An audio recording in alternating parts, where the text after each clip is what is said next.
Says but I'm not sure. I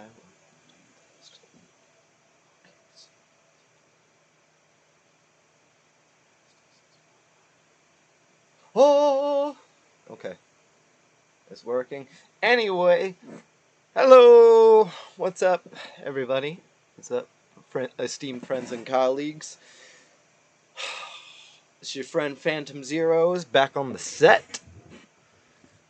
Today, playing some Warframe. For everybody on Twitch, this is I Bleed PBR for now, until Twitch allows me to change my name to Phantom Zeros on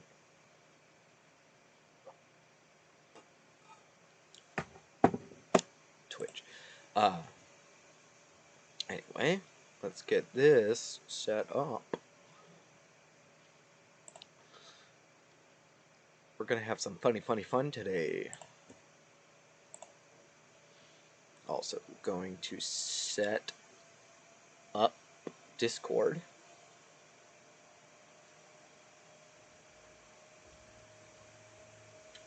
So that I can test server.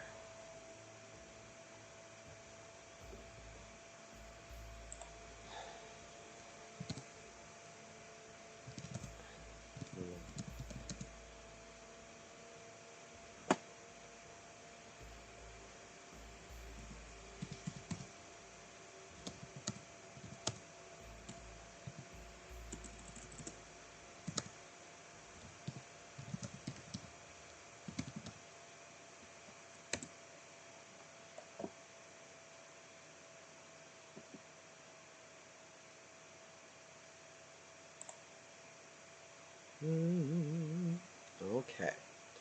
Now we're stream Warframe to voice channel.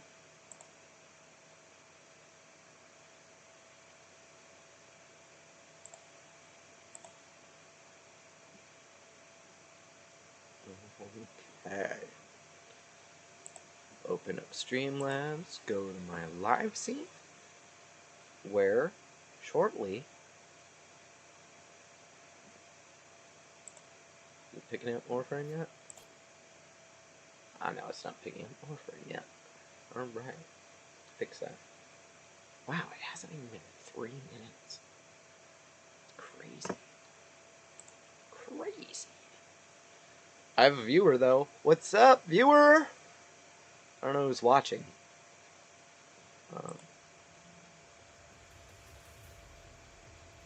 There we go. There we go. It's finally picked up my game screen.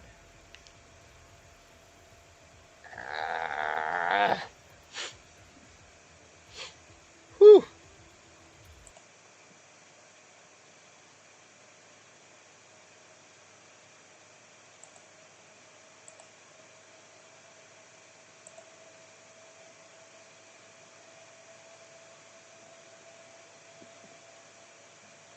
Sounds dope.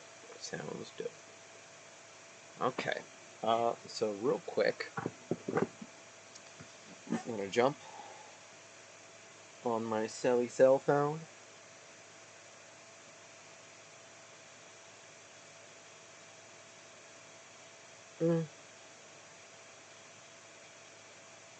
God.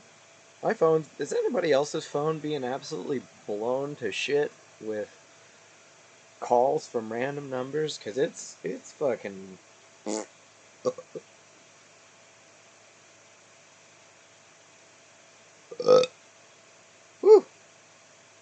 Sorry. I gotta go to my piece. Sorry, I just finished off my coffee. Oh my god, shut up!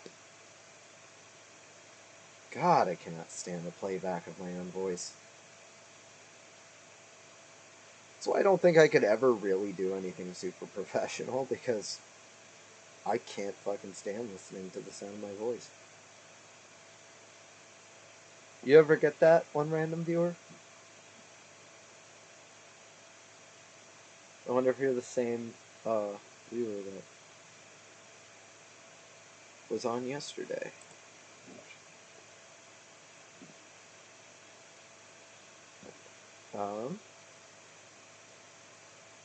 There we go.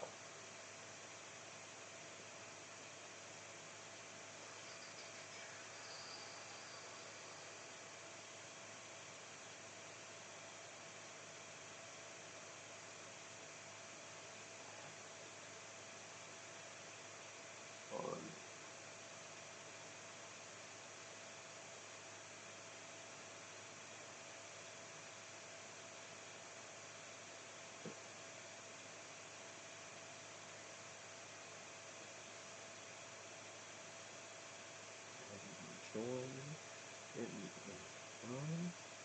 either here or on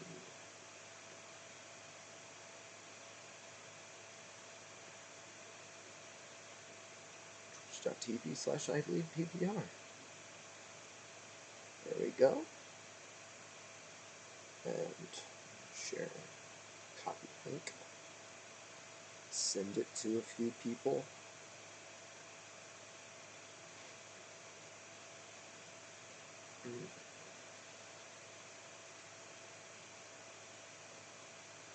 Paste. Send.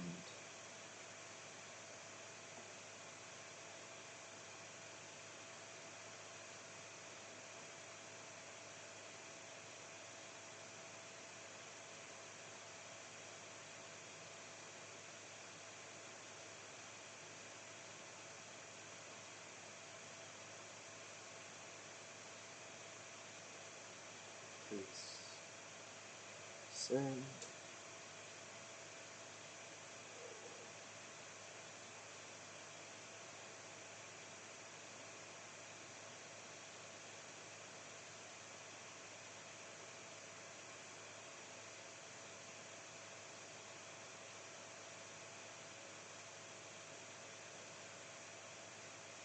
Okay.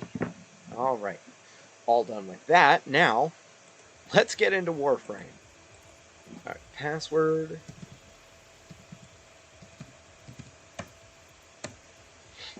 Sometimes I forget that I'm stoned and I like zone out. Ooh! Claiming some credits. Yeah! Verb gear, domestic verb drone. The fuck is a demon browser? I guess? I don't know. Should I do that? Oh. I don't have Prime. I can't. I'm sorry. Alright.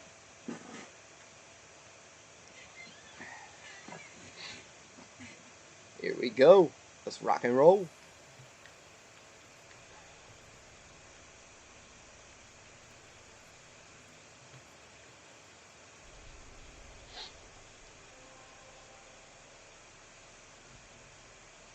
Forgot. I should probably turn volume on my fucking computer. Alright. Oh.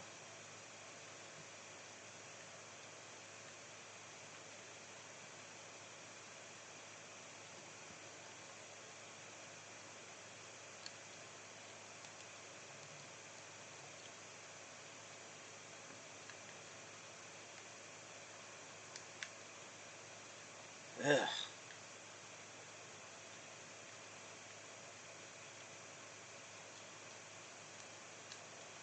Why isn't it letting me use my controller? This is not fun. There we go. Alright, ERPO, mobile defense for R20. I don't have R20. Oh. Okay, yeah. Eurasia.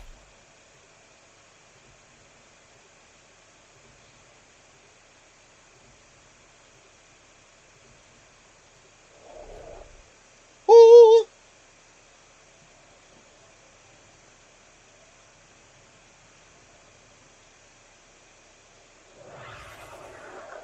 Let's fuck him up.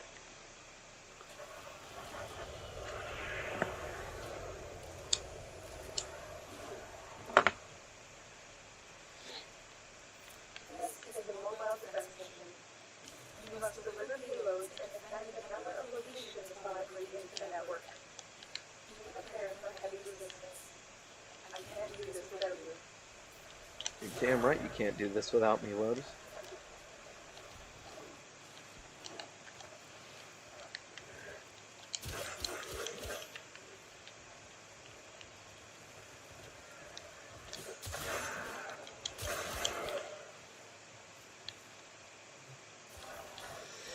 Ooh, boy. Already coming in hot.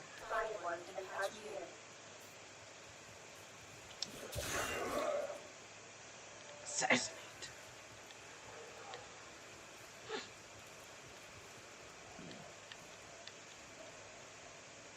Requires scanner. I don't have one. Alright.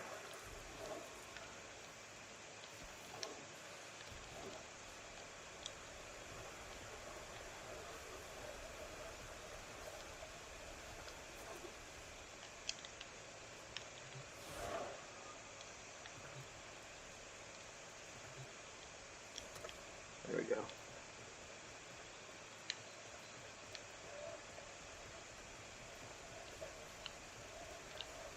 Oh, man. Oh, I'm force locked to my pistol while I carry this? Alright.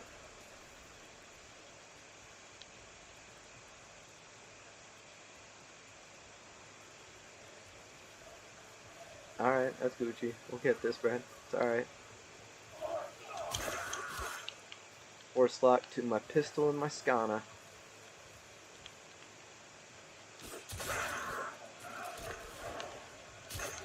Sneaky, sneaky! Ooh, you can't get me! Motherfucking Tenno, bitch.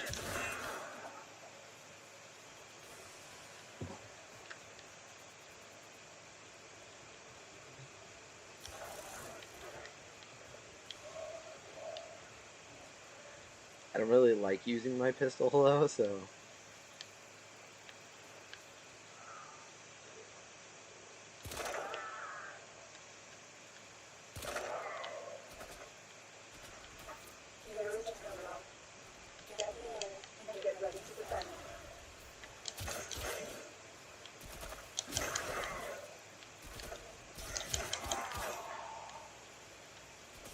Woo! Woo! Woo! They're shooting at me. I'm just trying to shoot your shot. I ain't about that.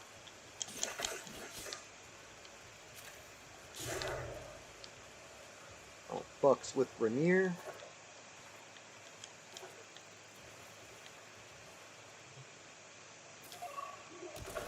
Shit.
Alright.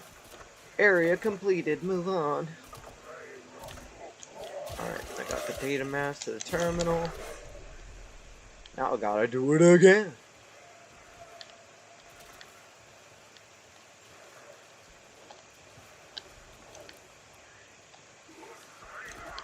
Shut up.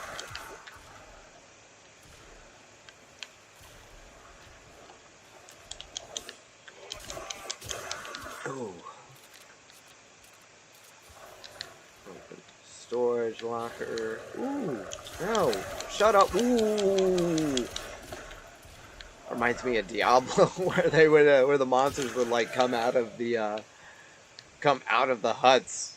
Like seeing that up close like that. Same basic principle there. Successfully perform 100. I'm at 40 of 100 stealth kills.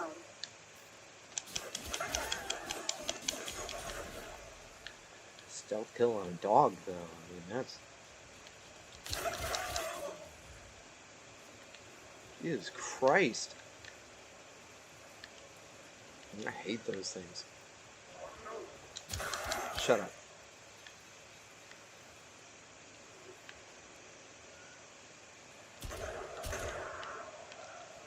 Not a warning shot. No, it's not.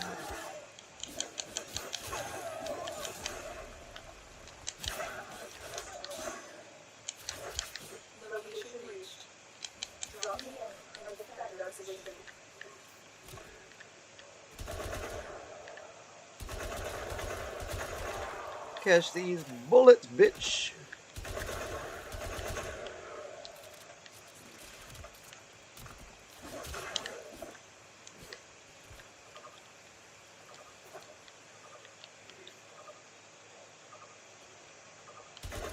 Shit.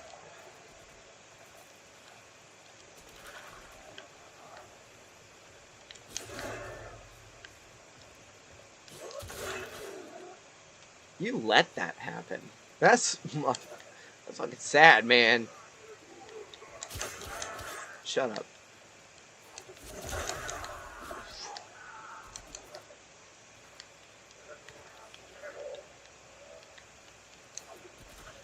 Whoa.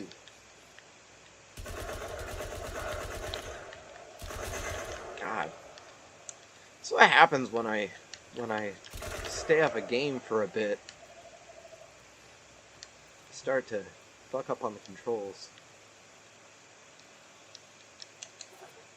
Shit. Oh, I forgot the box. Shit.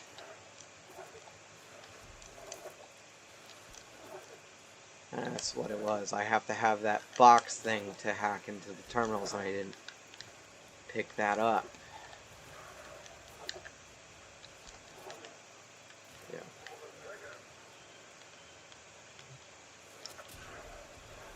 That's what I need.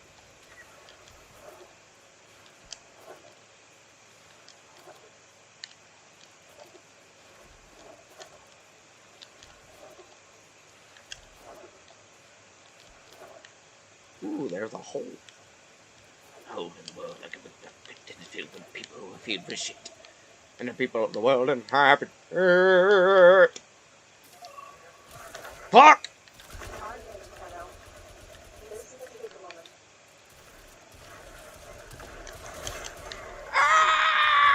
Motherfucker! Shit.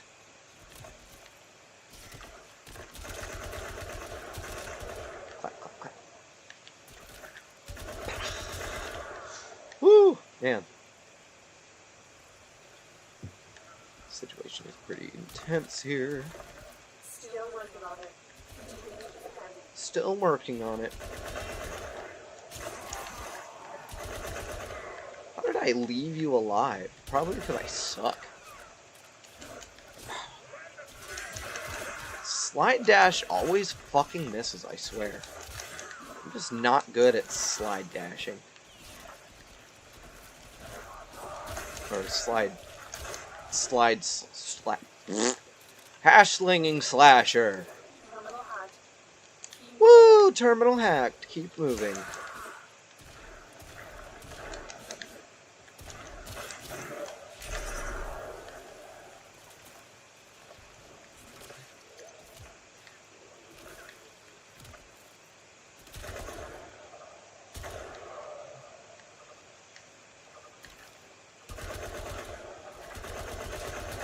Motherfucker! Stop attacking me! I gotta take this data mass to to the next terminal.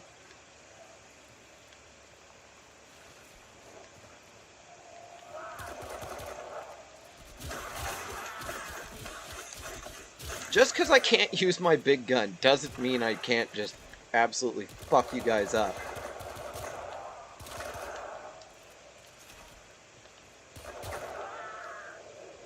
Especially those guys.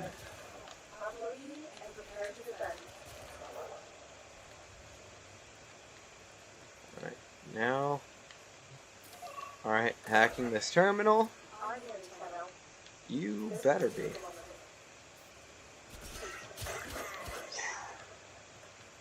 Alright, Lotus. Work your science magic while I fuck these guys up. Fuck me.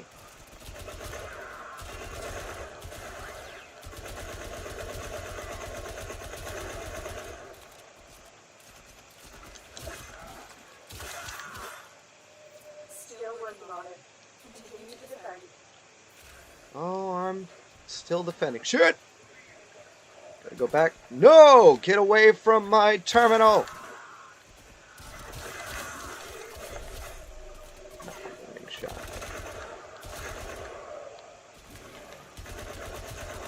Slash dash level 2! So I'd be using it so much. We are doing access to Hell, but we did it. Mission complete. Wow, mission complete.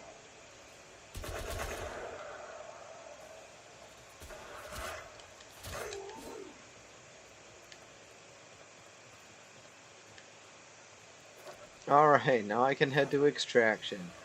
Sweet. Oh, shit. Shit. I'm being shot at.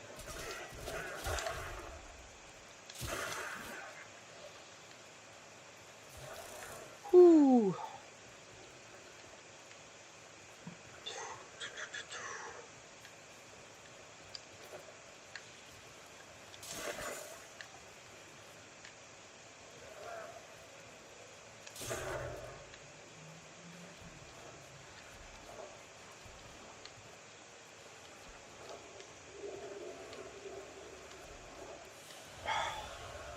Fuck A.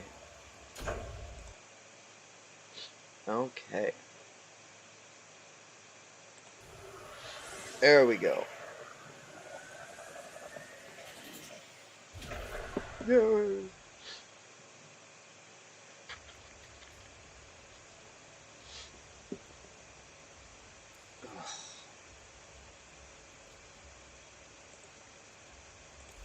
Exit. Okay. That was fun. That was fun. What are we gonna do now? Erpo? I think Erpo is one of the only things I can't really do. Because I don't have an archer. Complete the Mercury Junction and visit Codex in your order. Complete Suisse on Mercury. Clear a path through Venus to access Mercury. Okay, so I can't go to Mars until I open up, until I get through Venus and get access to Mercury, and then after I beat the Mercury Junction, I can go to Mars. I can get to the Mars Junction. So then I can go to Mars. But it looks like I've done just about everything else on Earth other than Erpo, because I don't have. So, what is E-Gate? Oh, exterminate. That'll be easy. I can do that enough. Kill shit? I'm about it. That poo-poo lame shit, I ain't with it.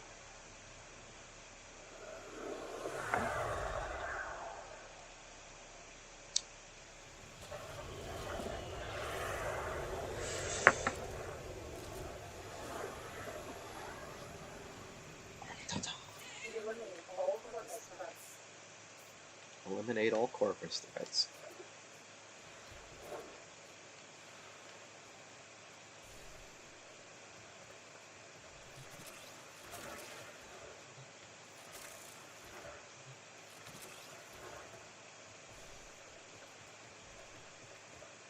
I mean, I'm not playing with anybody, so, you know, nobody's gonna mind if I open up treasure chests and get, you know, get stuff. So,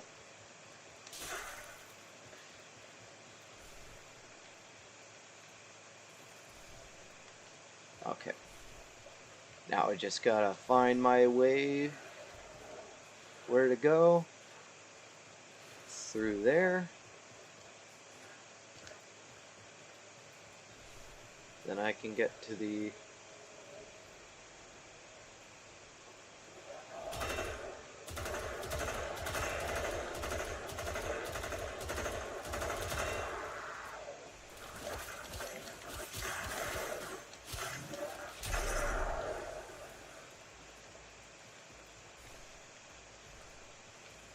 Only 65? I only have to kill 65 of them. I'm a rookie numbers. Crank them numbers up.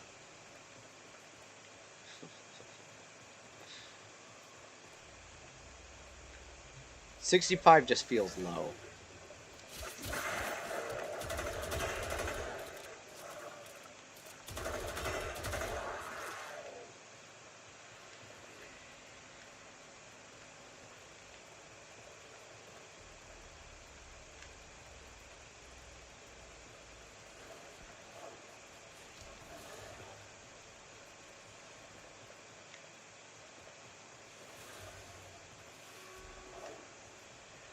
Alright.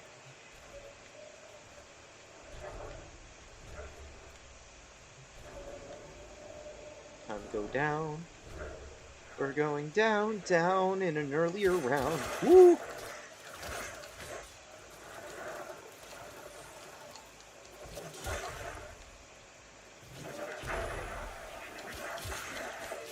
Now I'm starting to kind of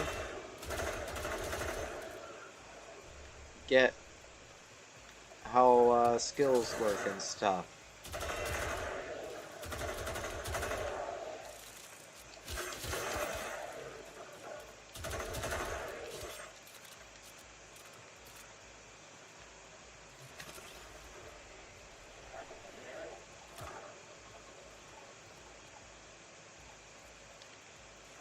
Alright, I need more energy.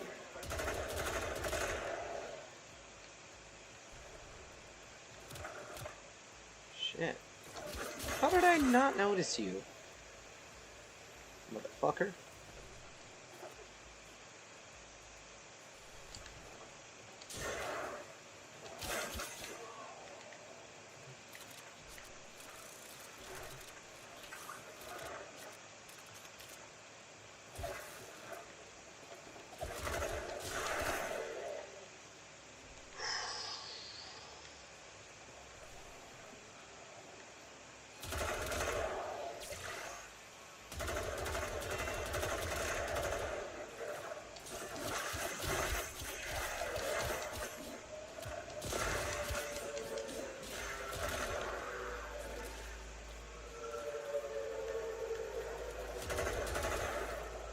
Fuck you.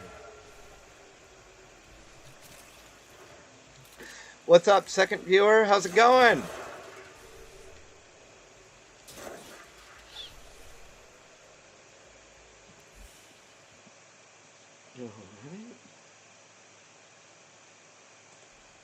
Oh, there we go. Oh, no, network error. I don't like that. I don't like that at all. What is going on? I hope I'm still streaming. Ah! My controller stopped. What the hell is going on? There we go. It's a good thing I got it figured out. What the hell was that?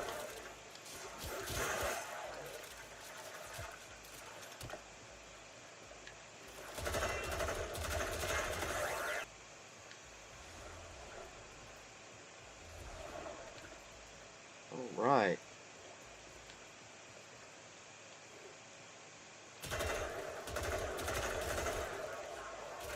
There's a mod.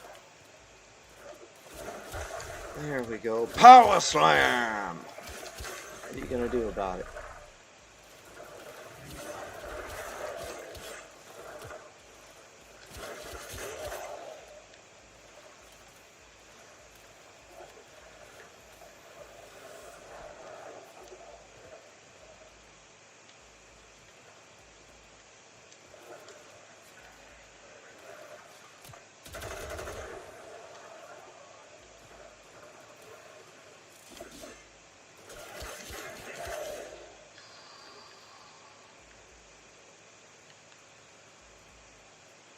Bram is here. No! Bram is here! How's it going, Bram?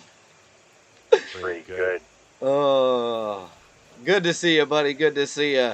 That makes Warframe so much more enjoyable when people are here.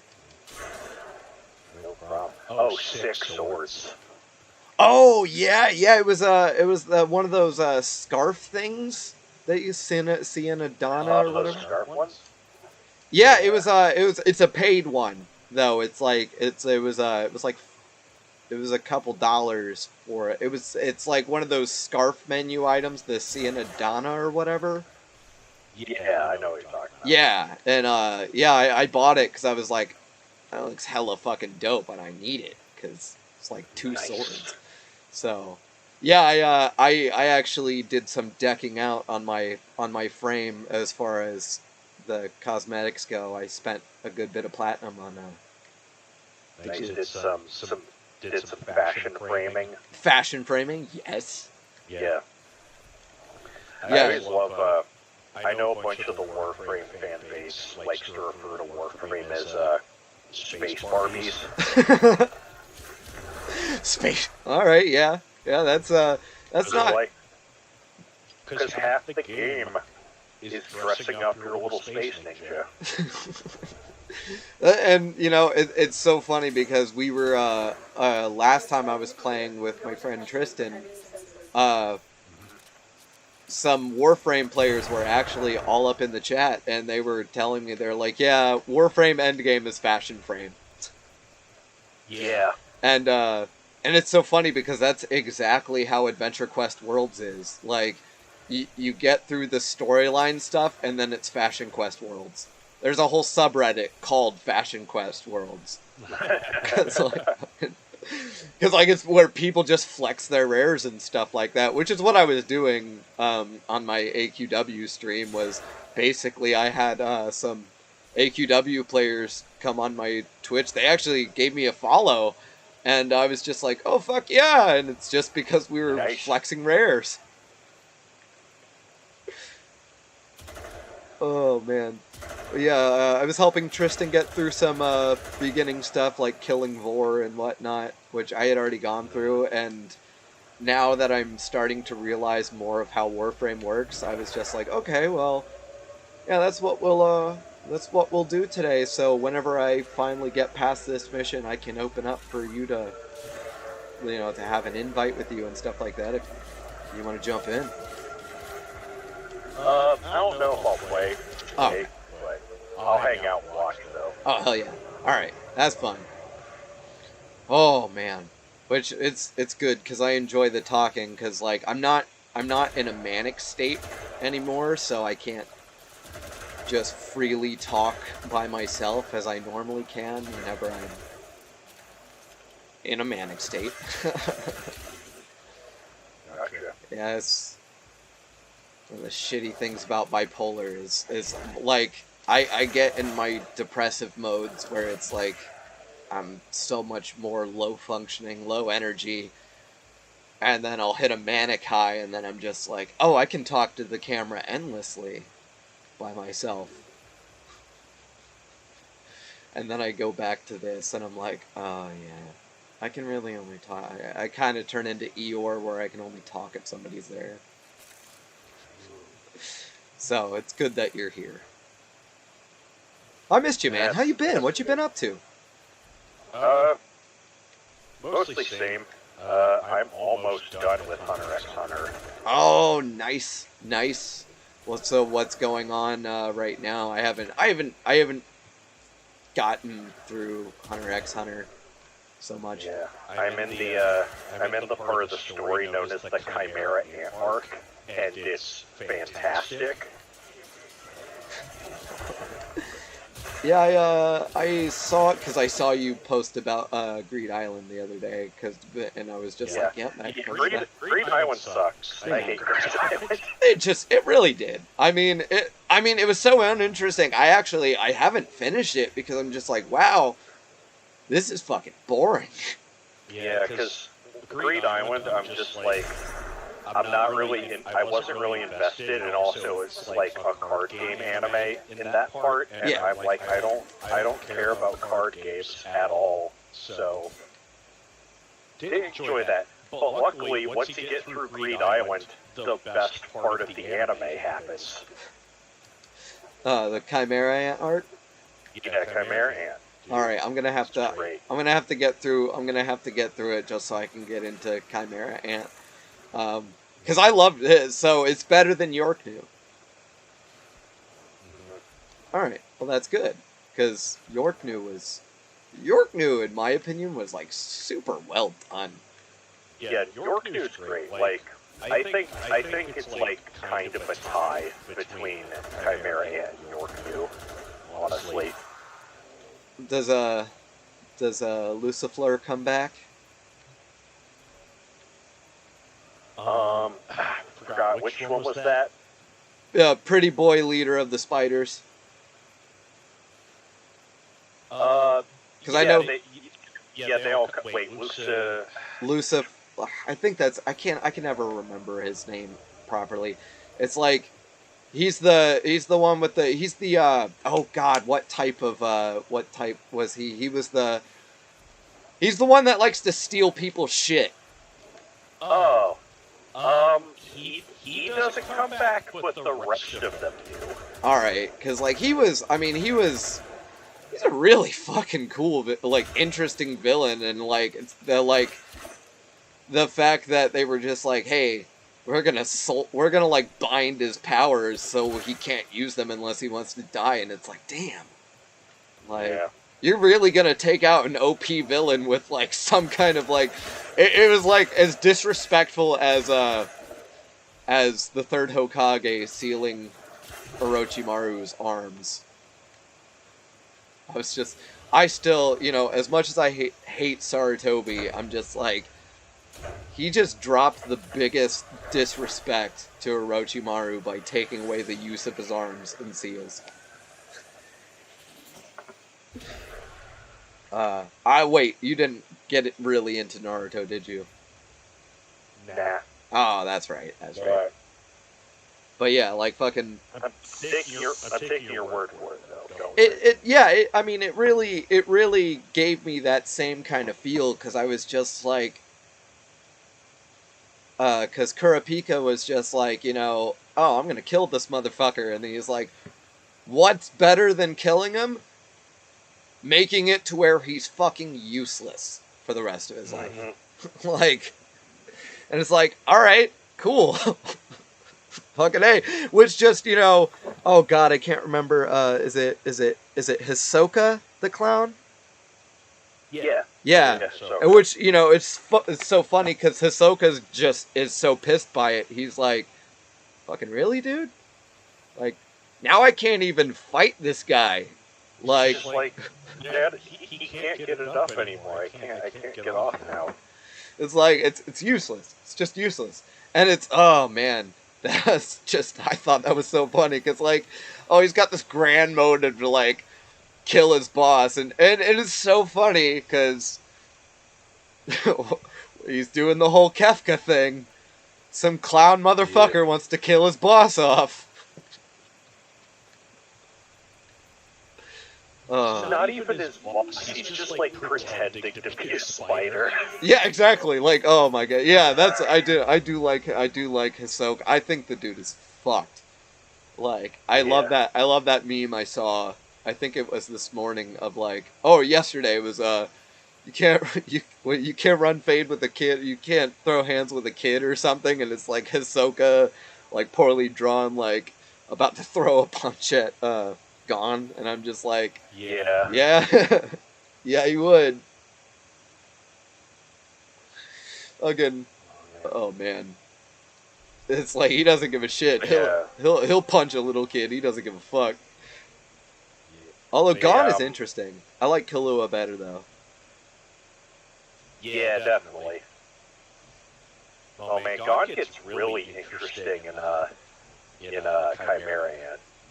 I don't want to talk too much about it because you should just get to it. Yeah, no, that's understandable. That's what. Other than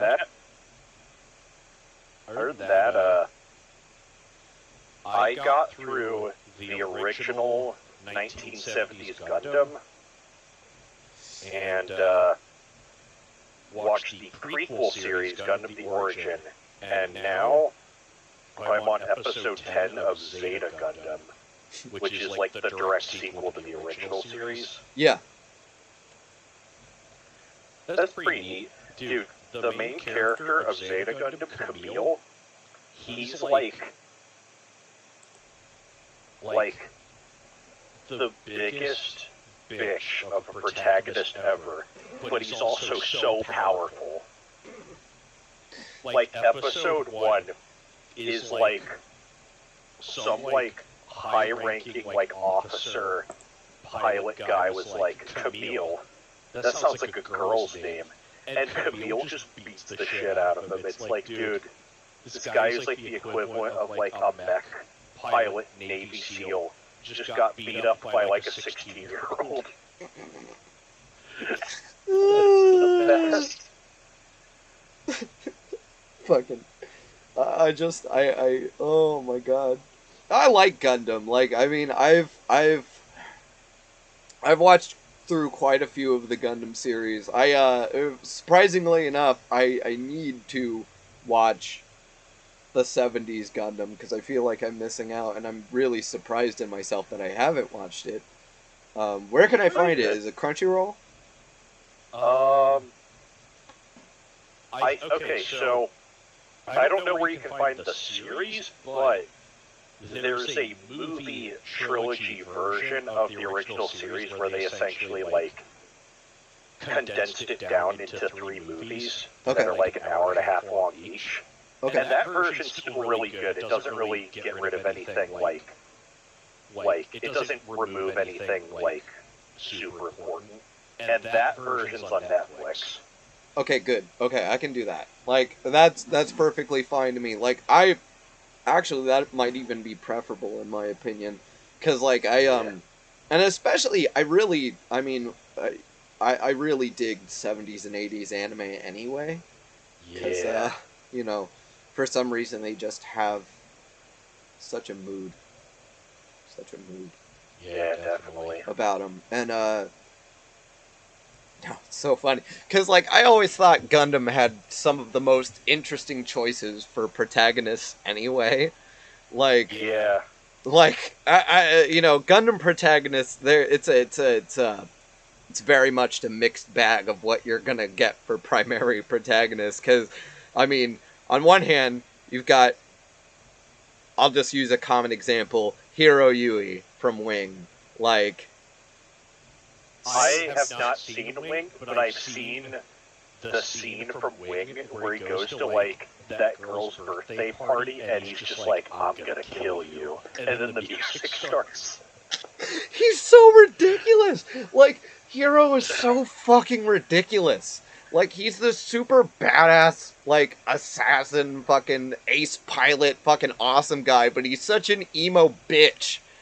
Like, yeah. And, like, he has to have, like, the super, super happy-go-lucky, like, beautiful boyfriend Duo Maxwell, who is my favorite character in that series. Duo is just the fucking best part of Wing, and Death Scythe is still my favorite Gundam to this day, despite the fact that, series, like, G is the tits because it's so over the top. G looks fun, but I'm probably going to save it for later, because the reason I'm into Gundam is because of, like, the space warfare stuff. Geez. Yeah, G's basically like a fighting game. Well, yeah. I mean, it does get pretty like until almost the end.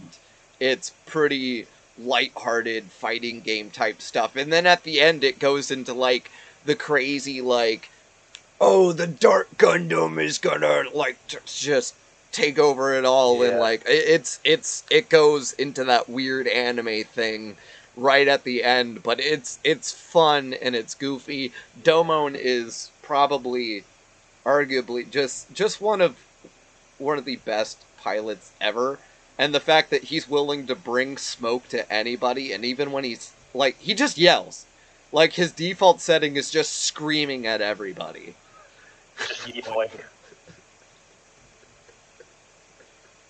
So I will say, if you watch the original Gundam, if you can find it, I have no idea where it's streaming.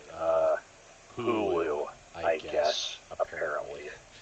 But Gundam the Origin, which is the prequel series, is fantastic. It's the one about Char Aznavour's rise to being a cool guy. I'm going to check them out. I really want to watch earlier Gundam. The only oh shit, tinnitus. The only thing is that it's kind of weird watching Origin, because Origin is like, Origin came out in like 2014, I think, and the animation's like super high budget, like modern anime, and it looks really good. So watching that right before the 70s one is a little bit of whiplash, but still good though. Oh no, it's fair. Like, I mean, I've talked about, I watch Pluto TV at night when I go to bed, and I've had it on the anime channel. In fact, the funniest thing is how I started watching Hunter x Hunter was because of Pluto TV, because I was going to bed. I woke up one morning and Hunter x Hunter was on, and I was, I just sat in bed for a bit, waking up and like, kind of lazily watching it here and there, and then it caught my interest, and I'm like, okay, yeah, I'll actually finally give Hunter x Hunter a try. But like, it would jump around between time periods and anime. Like, Pluto TV will jump between time periods of anime so much, it's like totally whiplash inducing. Like, you've got like really nice modern anime, and then 3 a.m. rolls around and it's fucking Captain Harlock from the 70s, and it's like, okay, it's like, all right. and like, oh god, the animation of Captain Harlock is so fucking ugly, but so endearing. Like, I mean, the story's there, the character is there, everything about it that I loved when I was younger and I saw it was there. And, like, I don't know, I was big on Space Captain Harlock. And there was several iterations of him, and I hear he actually got a live-action movie not that long ago. Good for him, But, yeah. Ugh. So, going from Origin to the 70s anime won't really be too much of a problem for me, I guess. Oh, that was where I was watching Demon City Shinjuku, actually. Which, oh god, I love that movie so much. I'll be right back. I gotta refill my soup. Go refill your soup. Refill my soup.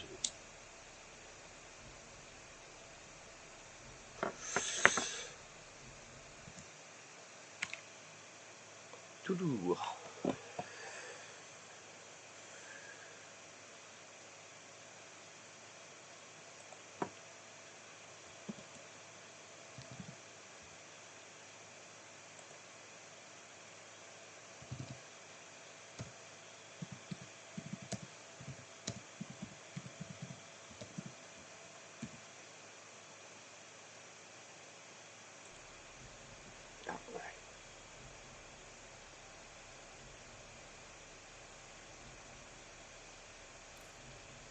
I'm going.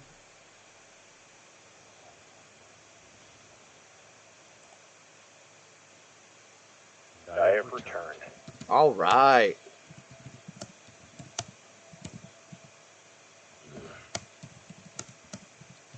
Well, say you. I watched the new Evangelion movie. How was it? It's real good. That movie is like, hey, we hope you like this. We're never doing more Evangelion ever again. Oh man. Oh man. That's mean. Cause like Ono did a full movie series remake of Evangelion to explain that he's done making Evangelion. That's rude. But I get it. Who the fuck is Jakerdy? Jakerdy just I didn't invite you. But that's okay. That's okay. How's it going? Yeah. But sorry, I jumped in the Plains of Eidolon. Heck yeah. So I think it auto-paired me or something like that. But, fuck! I'm already getting shot at. Oh no. Or attacked. Did you do any of Fortuna? Fortuna? Oh, is that Yeah. the place that you brought me to? Yeah. No, I did not, because it would not, it wouldn't let me until I, wait, was that on Mars? It's not on Mars, it's on Venus. Oh, it's on Venus. Okay, oh, shit, I actually think I might be able to go to that since I've opened up Venus. God, the Plains of Eidolon are weird, man. Because when you beat the tutorial quest on there, you get the ability to use your skateboard in any of the open world areas. Yeah. So you can use the skateboard on Fortuna or Eidolon. Man, I actually, funny enough, when I started playing Warframe again, on the PS4, when I picked it up on the PS4, it was on the Plains of Eidolon expansion. Like, that was when I picked Warframe back up. And I was like, oh, Plains of Eidolon! Wow, that sounds like a really cool expansion. And I never got to that point on the PS4, because I'm lazy as shit. Oh, fuck. Ha, 69, nice. But I'm really, I really, where did you watch the new Evangelion? It's on it's on Amazon. It's on Amazon Prime. Okay. But I did not watch it on there. I watched it because I got it on my computer. Oh, okay. All right. Anyway, but yeah, so that's how I watched it. Yeah, I'm gonna. Oh, yeah. I can't go to. It won't let me go to Fortuna. It's definitely one where because you got to watch all the movies. Yeah. The rebuild movies, the 1.0, 2.0, and 3.0 first. So, speaking of Evangelion, in fact, I'm not at this point, but Serial Experiments Lane. Yeah.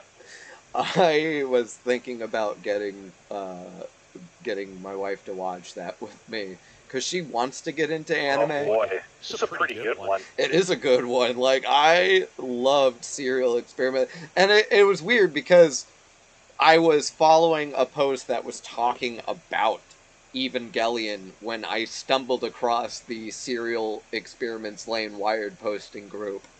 And I was like, man, that's a group I gotta join. Because it's like, a lot of people who love Evangelion generally tend to love Serial Experiments Lane, but a lot of us can understand that it will never get the attention that Evangelion did. Yeah. Like, I remember. I thought it was really funny. I saw this post on Twitter where it was like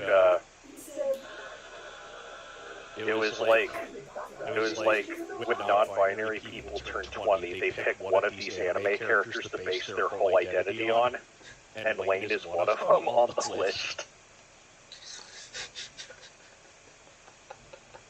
Now, I remember some of the other ones were like Ed from Fullmetal Alchemist and Crota from Soul Eater, and I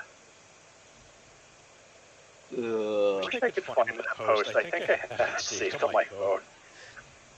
gross. And I'm sorry, I liked Al more. I always thought Al was the better character. I actually, surprisingly, I wasn't all that into FMA. Like, it's one of my least favorite animes. Oh, okay. Like, I don't think it's bad at all. Like, I think it's a really good anime. It's just, I don't... Yeah, I feel the same way.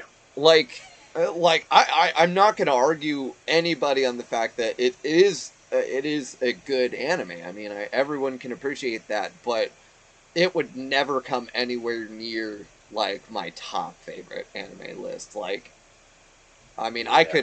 I could cut the meat out of my anime list, and it still won't reach the top level. Yeah. Okay, I found it. I found the beam.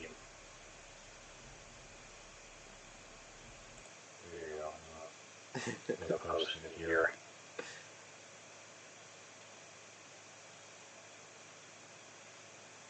Oh. Alright, we got Hal. I see Kurapika. L. Link. Ray. Man. Ray.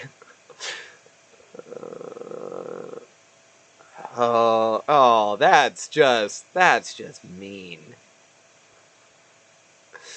I'll never get over you. I will never get over you. Sasuke, Kurama, and oh my god. Yeah, this is that sums it up. When non-binary, let's see. Let's choose one of these characters to base their entire gender around.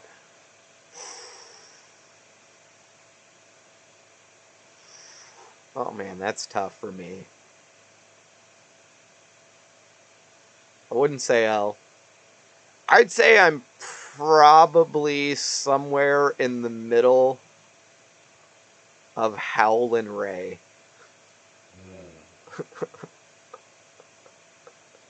I'm somewhere in the middle of Howl and Ray.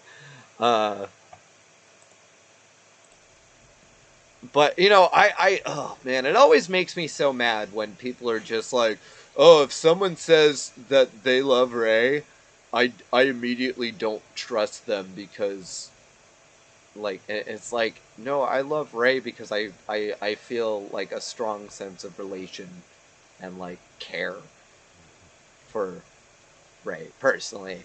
Whereas, like, it's because a lot of guys fetishize Ray and her quiet, submissive type of thing. And it's like, I don't. Like, and it's true. I mean, I understand that a lot of guys definitely do that. Yeah. And it's always creepy, no matter what. It's always creepy. But yeah, how probably for the dramatics, I would have to say. Because I have to be extra so often, and yeah.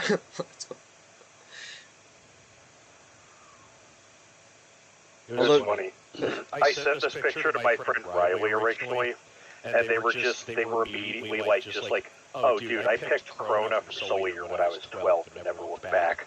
Oh god.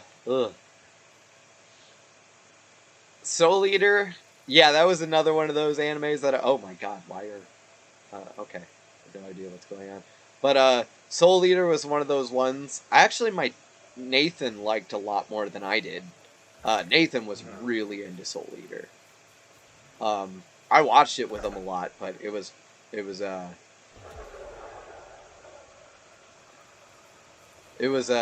I don't know. It was one of those weirdly paced animes that I just couldn't see myself really interested in like he could and other people did.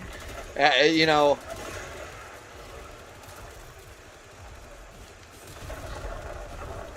it's like you know, surprisingly enough, are you surprised by me saying this?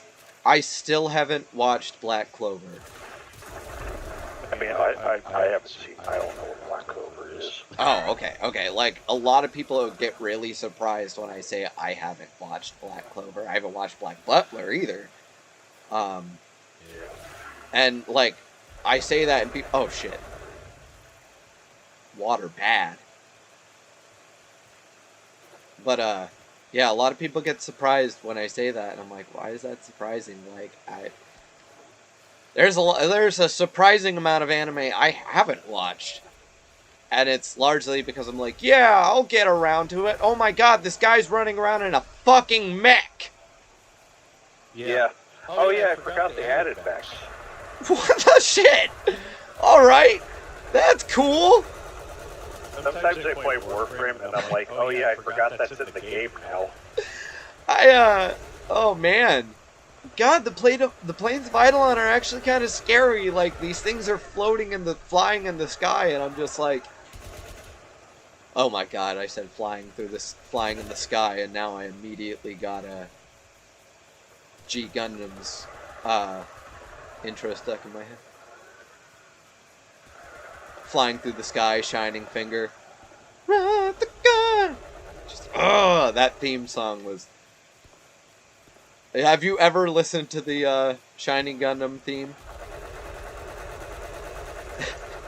I think I Or have. the G Gundam theme, my bad, sorry.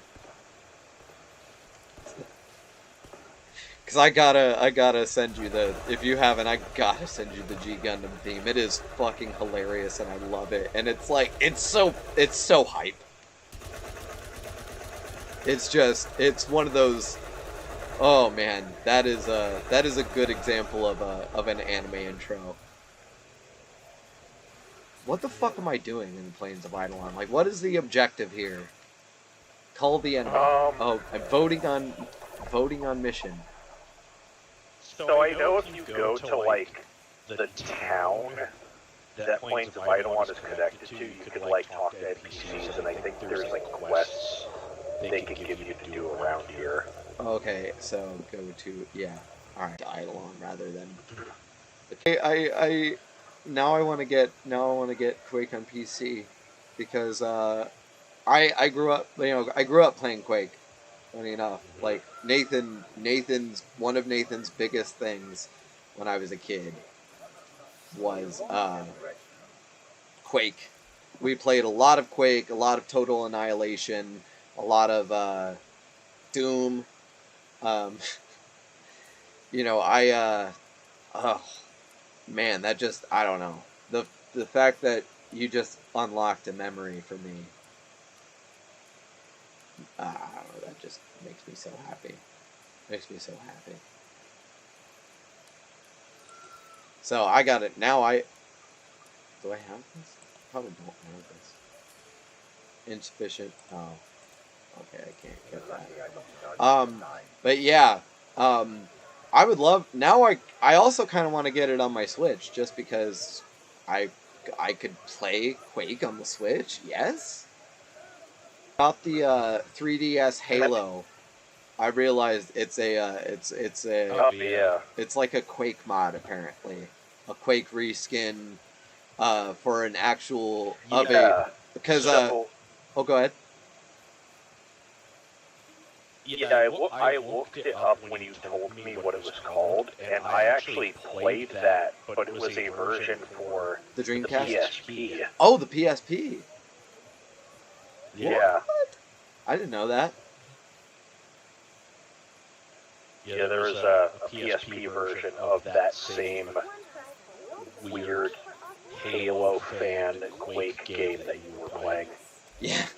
It was, I gotta say, it was pretty strange, without a doubt. I mean, it was not anything I ever expected to play. I mean, I sucked at it. I stopped playing very quickly because I was just like, I'm very bad at this. These controls are not meant for this. I already talked to Subat. Yeah. Anyway, but I ended up downloading Majora's Mask anyway because yay, Ghost eShop. God, I love the Ghost eShop. That's one of the reasons I'm really glad I just decided to put CFW on my 3DS. Although I'm starting to wish I had gotten the new 2DS.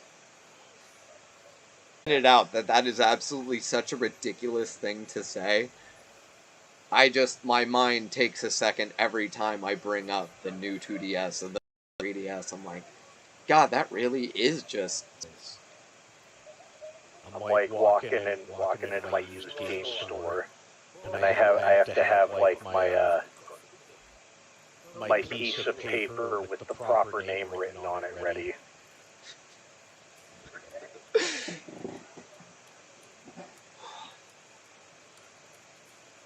Like, do you have the new Nintendo 2DS XL?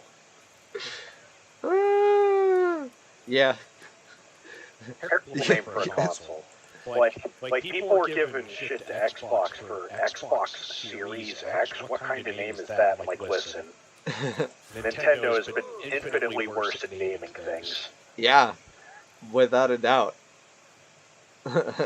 Like, I'm sorry. I still think nothing takes me out more than the fact that they were just like, what's a good name for a system? I got it. Wii! Yeah. Okay.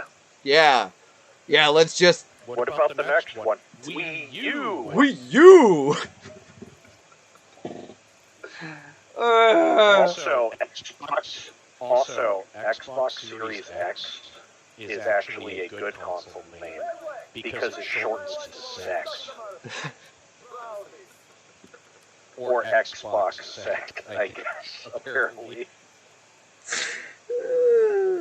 Yeah.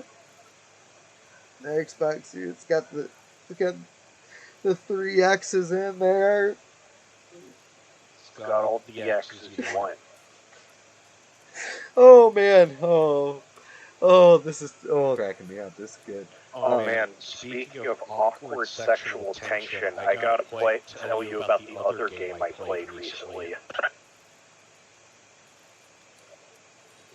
Alright.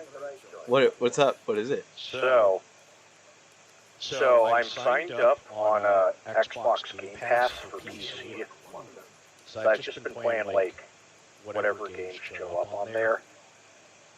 Yeah. And Game Pass is really good at curating what indie stuff to go on there, because it's always like something quality. But I played a game called Boyfriend Dungeon.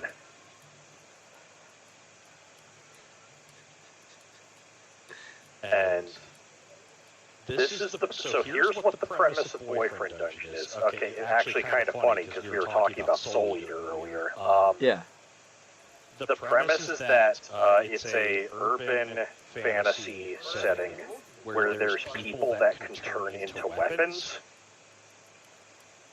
and it is a dating sim where you date characters that turn into weapons. And when they turn into weapons, you can take them with you into dungeons, and you do like a top-down dungeon crawler action RPG to like level up your relationships with them. Mm.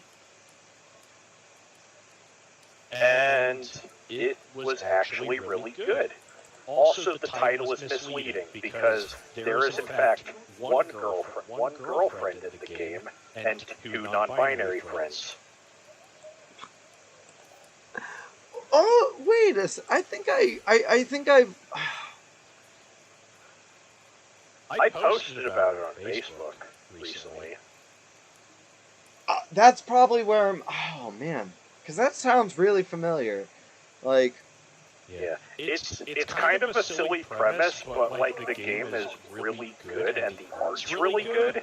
Mm. Like the art in it is fantastic. Like the character portraits are great, and the music's really good.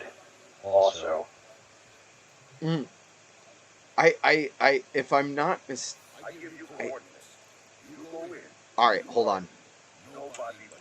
Now I'm gonna have to look for it. What is it called again? Because I'm pretty sure I know what you're talking about. Boyfriend Dungeon. Boyfriend Dungeon.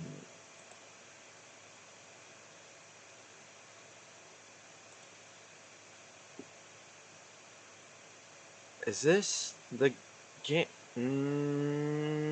Okay, no. It's okay, no. Something similar. There was a game an old friend of mine and Brooks had. Okay, that was okay, it wasn't this, but it was a very, very, very similar concept to this. And I can't remember. Was it the dad one? I think so. Yeah. Daddy? Yeah, I think it was the dad one.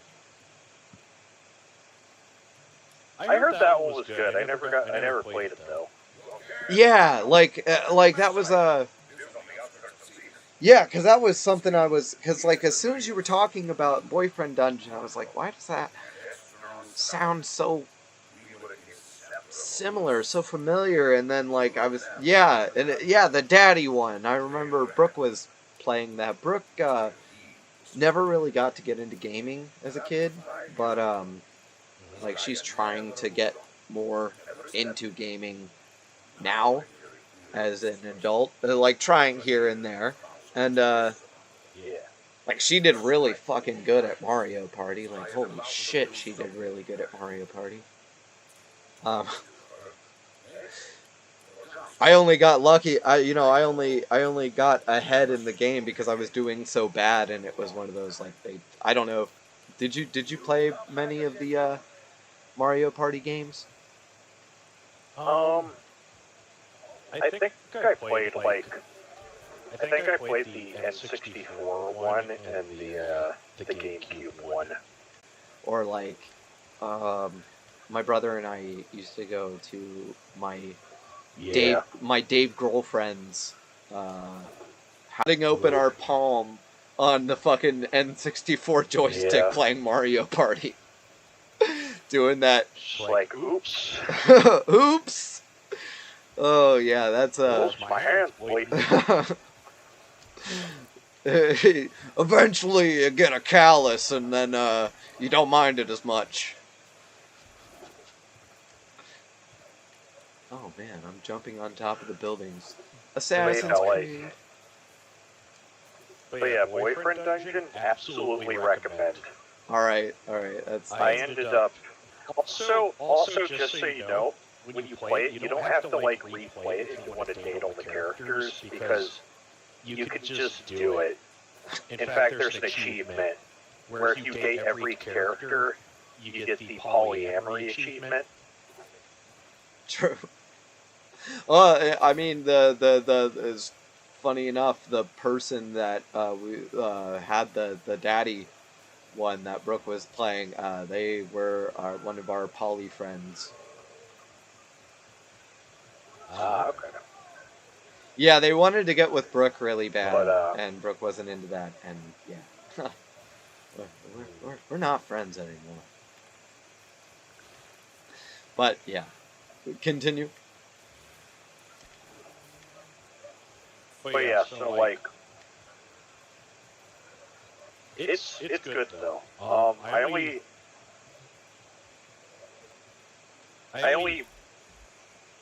got 2 of the characters maxed out though, because I went for the girl who is like a dagger, the only girl in the game, and then also the non-binary character who's the glaive. Those were the 2 I ended up romancing. Hell yeah, you know, I gotta say, we all need to give non-binary characters more love and attention. They deserve it. They truly deserve it. I love how my stream has been going on for an hour and 19 minutes, and it's 1:19.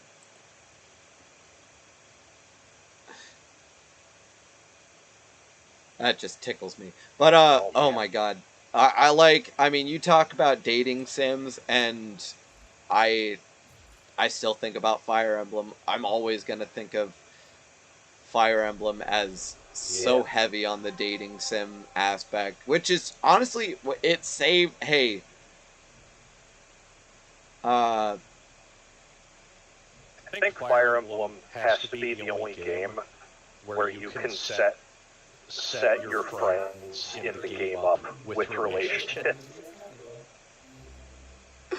Oh god, Fire Emblem is so great for you know, dating sims and stuff. Where you can wingman.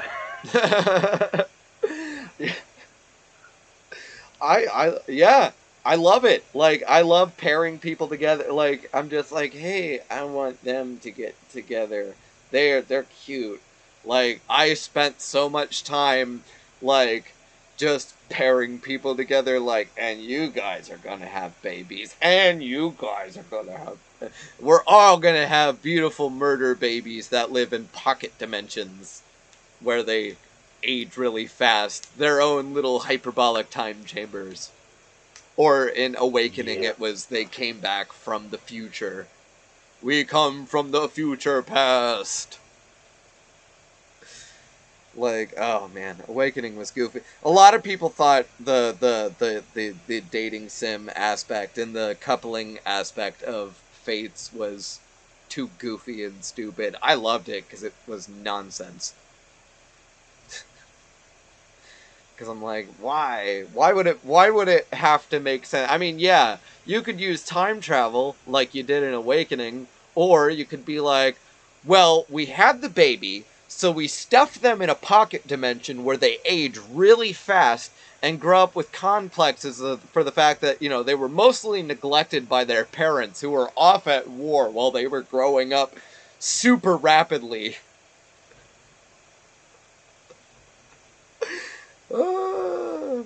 And then you could go with the aging box. Yeah, and it's so funny, especially since one of them is supposed to be the heir to the Hoshiden kingdom. Like, the Samurai King's son is just like, I'm not as good as my dad, and I grew up way too fast. And I don't want to be king because I was forced into this life of, like, super aging. It's very aware. And it's funny because they really do. I hate that they hid the fact that they have... Fire Emblem Fates has a trans girl. But they're too coward to admit it's a trans girl. Yep. And I look, because I love Forrest dearly. And she only has one romance option, which is the obvious lesbian. Like, I mean, Forrest can, you know, marry the other women, but, like, I feel like the only natural partner for Forrest is Soleil, because Soleil is the obvious lesbian. Like, constantly, because her dad's the womanizer. Like, her dad is the super swap, like, came from the world of Awakening and took on a new identity, but still up to the same old shit of, like, I'm just gonna flirt with all the bitches. Like, what do? And then his daughter's a complete fuckboy because of it. Like, his daughter turns into, like, a huge fuckboy lesbian. Because of it. And I'm just like, trans girl and fuckboy lesbian. Let's get it.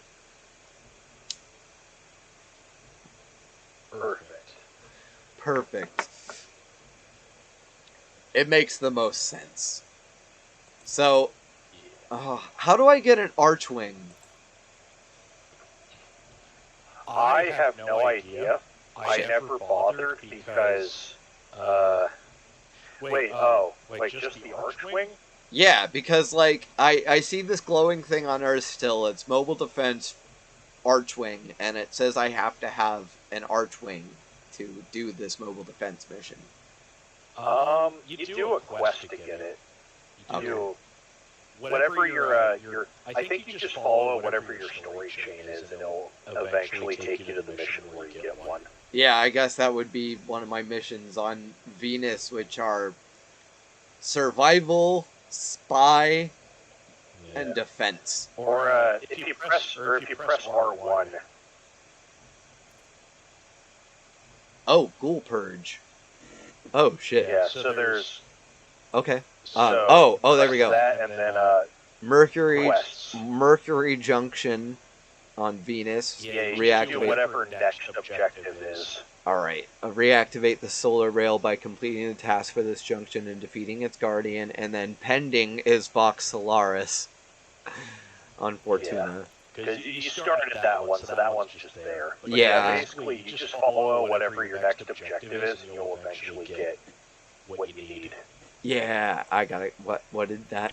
And then to unlock the junction, you just do whatever it tells you to do on that list. Yeah, because I can actually, it's funny enough, I have to complete the Mercury Junction, and that's like one of the few requirements I have left to open up the Mars Junction. So, but for that, for the Mercury Junction, I have to rescue a hostage at Linnea on Venus, complete 10 waves of defense at Tessera on Venus in a single mission. Fuck doing that solo. And defeat Jackal at Fossa on Venus. So, okay. Let's see where, I don't know where, okay. Fossa's locked. Where's Linnea's locked? I guess I gotta do that defense. I will do that defense mission on Tessera, because that's one of the things that'll help.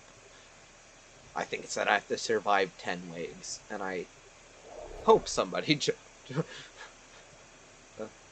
I'm open for, like, any people to jump in, so that's good, because people usually jump in when it comes to defense stuff. Oh, wait. Yeah. Or, yeah. People love doing the defense ones because that's the primary way people grind for the artifacts that you get primes from.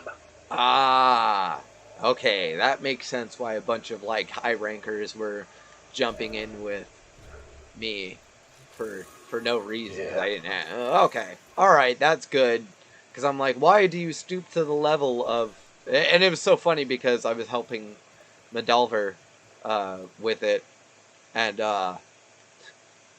after wave 10, we were like, we're going, and then like the other two were like, yeah, let's go more, and we were just like, no.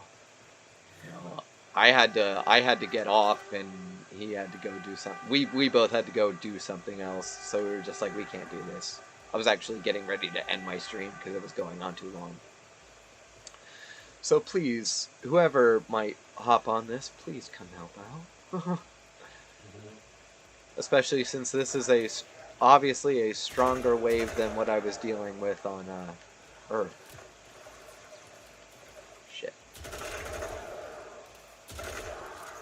That's right, I like to use auto on these because auto works better for defense missions, in my opinion. Oh, man.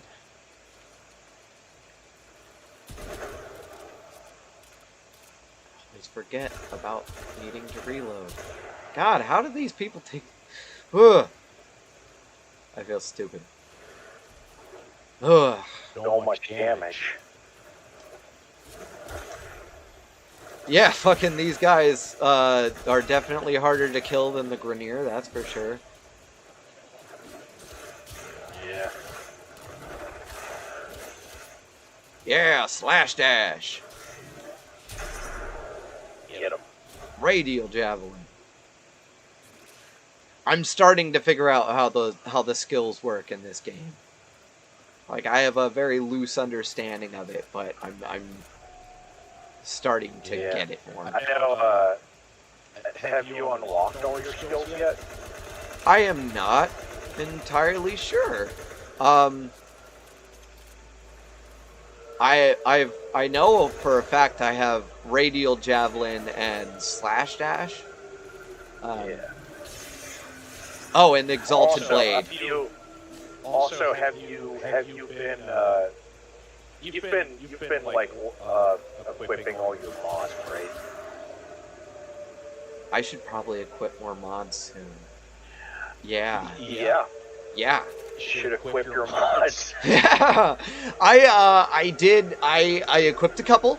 And Okay. you know, I have some that some. So that's good enough. Yeah, cause like I remember a Warframe player was just like, yeah, you want to equip those mods, and I'm just like, yeah, I do. Yeah, I do. And they're like, because they were telling me that, like, for melee builds, this certain one was a must, and all that stuff. And yeah, I should probably equip some new ones and see if I have any, like, room for more.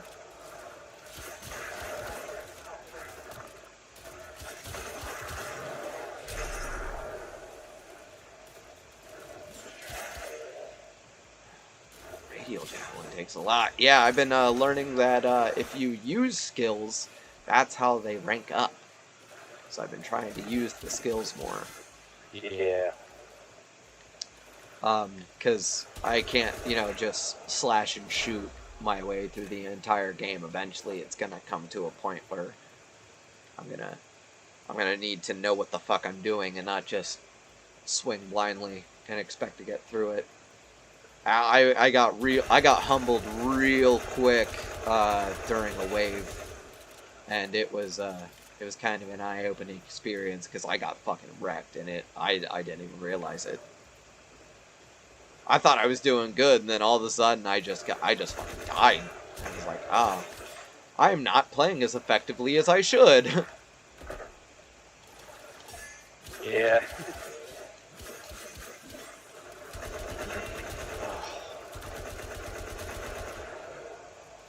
I'm also not looking forward to going back to work. Oh, by the way, are you gonna be on the stream tomorrow? Like, I set up an event on my page. I'm doing a. Oh, what kind of event? I'm gonna be. It's streaming. But I'm going to be streaming the Iki Island update. Oh, nice. Yeah, I have the day off tomorrow, so I'll probably be there. Fuck yes. Fuck yes. Because, I'm, like, I mean, streaming is one thing, but, like, I mean, I don't know how to invite people to events from my page, so I haven't been able to send the 50 invites that they've allotted me. So I haven't been able to, and it seems like no one ever gets to see my posts.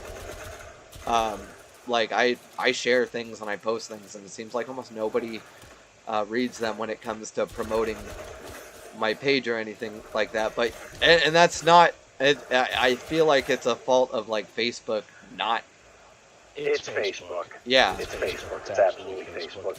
You gotta use Twitter. Okay. Because like you know, I'm really excited to stream. Oh fuck. But I mean, you're streaming often enough on Twitch, which is good. Oh yeah. Because that's how you eventually, like, actually, because that's how you build views. You just stream a bunch. Oh yeah. Yeah. No, And that's then why. Eventually, the algorithm will bring people to you. Yeah, because you know, I realized Twitch is where the bulk of my views come from. Usually, like Facebook is not where the majority lies. And even though, lately my Twitch has been kind of, it's been quite a bit barren, but that's okay. Sometimes it picks up, and it gets good. Usually depends on the kind of game I'm playing. Like, I noticed the most engagement I've had was during Warframe. But Warframe's like really popular. So that definitely makes sense. And that's good. And I feel like Ghost of Tsushima will be something popular enough, especially if I'm doing the Iki Island update. Like, I feel like people are going to be like, oh yeah, I want to fucking see that. Like, Yeah, definitely. Why I'm doing it, because I already have it pre-ordered, and it's going to be downloading tomorrow, as soon as it releases, and so tomorrow I'll be playing the new update, and I'm so excited because, you've already heard how much I love Ghost of Tsushima, and the fact that there's more to do now means a lot to me. So I'm gonna have fun streaming that. And then oh gosh, what is the next big I really want to get Dragon's Dogma. I put it on my wish list on Steam because I want to play Dragon's Dogma. Because I feel like that might hit the mark, even though it's technically supporting Capcom. You know, which I told you I try not to give business to the big names, and it's Capcom of all people. I still felt Dragon's Dogma was underrated enough. It was. I mean, Dogma's brilliant. Dogma's one of my favorite games. Yeah, we need a new Dogma. We really do. I mean, it's so sad that Dogma didn't track as well in the States as I feel it should have. I feel like it got better over time, though. Like, when they started re-releasing it, like, people got into it then. Yeah. Like, and I feel like I need to kind of push it back out there. Because Dogma truly was, I mean, head and shoulders one of my favorite fantasy games of all time. It was, I have played a ridiculous amount of playthroughs of Dragon's Dogma because, quite frankly, it's just incredible. And it has the replayability because of the game elements, because of the story elements and stuff like that. The fact that it is about an endless chain. And, that's, oh man, when I was still friends with Gabe, that was one of the things he and I talked about the most, was like, Dogma was one of our favorite topics as far as gaming went, because we both fell in love with the game so much. And I really got to thank Jason for that. Like, I haven't talked to Jason in years, but oh man, I'm so glad he got me into. So glad he got me into Dogma. Yeah, Dogma's real good. Because I never beat it though. I need to actually play it more. Oh wow! It's one of those games that's like. It's one of those games that's really good, but it's very daunting almost. Yeah, no, I can agree to that, yeah. Especially when you're first getting through the story, is like, it just, I guess the new game plus element of it is what makes it a lot better for replayability. Because once you already have yourself established in your classes and your gear, like, further playthroughs are definitely a bit more fun, speedrunning, stuff like that, but the initial playthrough is just, it's a heavy load. Yeah. Because man, I'm in a weird mood. I'm in a weird mood where I'm like, man, I really want to play the campaign mode of Black Ops 3. So here's the thing. I know you're not a Call of Duty fan at all.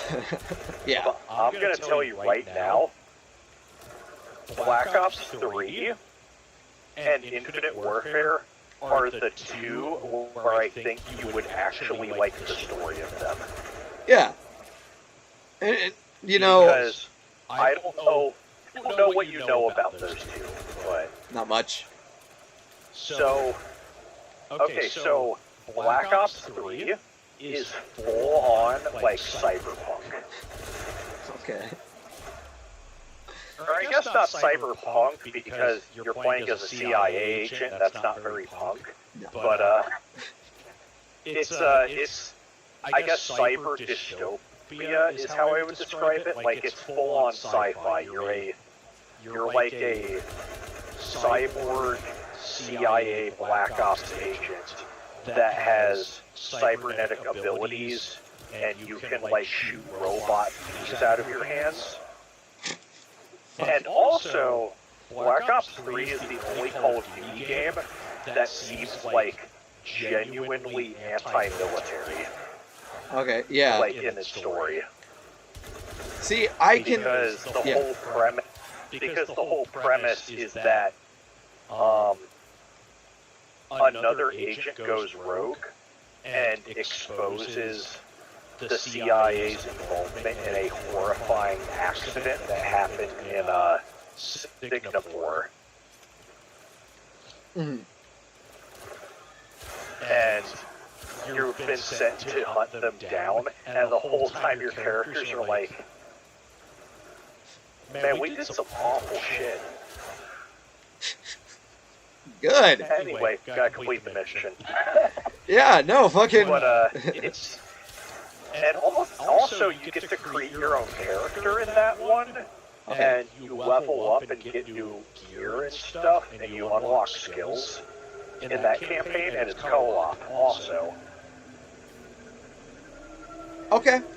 Alright, you like, know... they really went for this, like, we want to make the campaign replayable, and you can also, when you start the game, you can play any level of the game from the start. They don't, like, you don't, like, have to beat it all the way through when you unlock it. Every level, when you start it, every level is unlocked, so you can just play the game out of order if you want. Alright, sounds... Hey, fucking... I can get down with that, because, you know, I hate being locked out of things. I understand in the sense of story progression, but I do hate being locked out of things. Yeah, it's the most non-Call of Duty game, probably. Like, it barely feels like a Call of Duty game. Even the multiplayer is like, it's got, like, characters like Overwatch, and you can wall run. I'm alright. You know what? I admit, I'm gonna add it to... Is it on PC? Yeah, it's on PC. It's on Steam. Alright, if I can get on, I'll put it on my Steam wish list, because you know what, you talked me into it. I'll go ahead and warn you. It almost never goes on sale though. Okay. Well, how much is it? Is it like 60? It's still 60. It's ridiculous. All right. They never lower the price of those games. It's stupid. Yeah. That's I got lucky because I got the game with all of its DLC for $50 on like Humble Bundle, I think. But they don't have that sale going on anymore on there. But yeah. Well, if they ever do, I mean, it'll be really convenient for me. It was like when I got XCOM 2 and all the DLC for XCOM 2 for I think it was like 40. No, it was 75. I gotta try to get to XCOM 2 again. Oh god, I was so bad at XCOM 2. Like, I'm so bad. I put it on easy. And I was having trouble. Yeah, no, yeah, fucking. I mean, it really is. It gets really unforgiving at certain points. It's like shit. Like, I didn't know how bad I was at tactical approaches until XCOM just fucked me up. Like, all of a sudden, snake people start coming out, and it's like, all my soldiers who are worth a damn don't mean shit in the eyes of the snake people. Yeah. fucking. But yeah, no, I generally, for being as anti Call of Duty as I am, I feel like Black Ops 3 would be one that I'd legitimately give a try. Yeah, 3's like actually, it's the most inventive game in the series. It's the one where I could tell the developers had the most creative freedom on that one. And a lot of people don't like the campaign of that game, but I do. Fucking, hey, and here's the thing, a lot of people don't like it for reasons that are understandable, because the plot is barely coherent.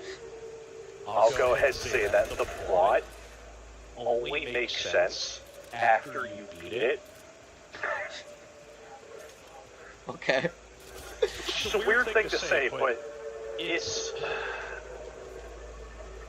So when you play the game, there's this text in the background when you're loading into a level, and what you're supposed to do is screenshot the game, take a screenshot, and then read what the text says, because that's telling you what's actually going on. Okay. Alright, so it's, hold on, if I can relate it to anything, it's kind of like playing through Metal Gear Solid 5, and then realizing, like, if you really want any backstory, you're gonna have to listen to the audio tapes. Yes, there's audio tapes in Black Ops 3. There's when you, in between missions, you go back to, like, a safe house, and the safe house has a computer terminal with, like, audio logs and, like, articles about events happening in the game's world and stuff. Yeah. I mean, that's not... personally, that's not bad to me, because, like, I mean, I love that aspect of Metal Gear Solid 5, and that's one of the biggest complaints people have. Like, one of the reasons people are just like, oh, Metal Gear Solid 5 is just the worst thing, because it doesn't even have, like, a story, and it's like, it really does. You just are lazy and want it all fed to you. And Kojima was like, figure it out yourself. The other reason I like... But the other reason I like Black Ops 3 is because it's one of the only Call of Duties on PC that has mod support. Oh, fuck yeah. I love that. So, like, it's got a zombies mode, of course, and there are tons of custom zombies maps that people made that are really good. Not surprised people get obsessed over the zombies games. Like, I've never understood the appeal. Like, I'm just like, what an absolutely boring reason to get a game. I can explain the zombies mode in Call of Duty specifically. So, I like it because it's very different from other, like, wave-based survival, like, horde games, because most games like that, like Firefight Halo or Horde mode and Gears of War, are based more on the combat. Meanwhile, Call of Duty Zombies is much more focused on map exploration, because the whole thing is that you kill the zombies to get points, to unlock doors, to get to other areas of the map. And you're mostly looking for, like, okay, I gotta turn the power on in this level. Once you turn the power on, you explore more of the level. And once you get deep enough into it, you start finding out secrets in the level, you start to look for the Easter eggs. Because every zombies level has a hidden objective. Yeah. Where you look for these Easter eggs in the level, and it's actually possible to sort of complete a zombies level, but it just takes a lot of work, and you really gotta, like, learn about what's going on. But I like it because I just think, like, the level exploration in them is very good, and it's not just, like, because it's not just zombies. A lot of the other later zombies maps they had, like, different kinds of monsters in them, like, the one in Black Ops 3 that the game comes with is really cool, because it's, like, you're in, like, 1920s Chicago, and like, there's zombies at the beginning, but once you get far enough in, there's like Cthulhu shit. And then you get into the story, it's like, oh yeah, it's all part of the dark man. And there's another reality where there's like a level with a dragon in it that goes around the level. It's wild. So Okay, alright. I see that's some goofy shit that I absolutely love. Cause alright, like I'm not, I don't know, like wave survival stuff. I don't know. The thing I've always thought about zombies is kind of like it would be like buying Reach just for like the end of the game, like just that end portion. Yeah. That's it. It's like, I mean, that seemed like what it was, and I was just like, that doesn't seem like like a really great reason to get.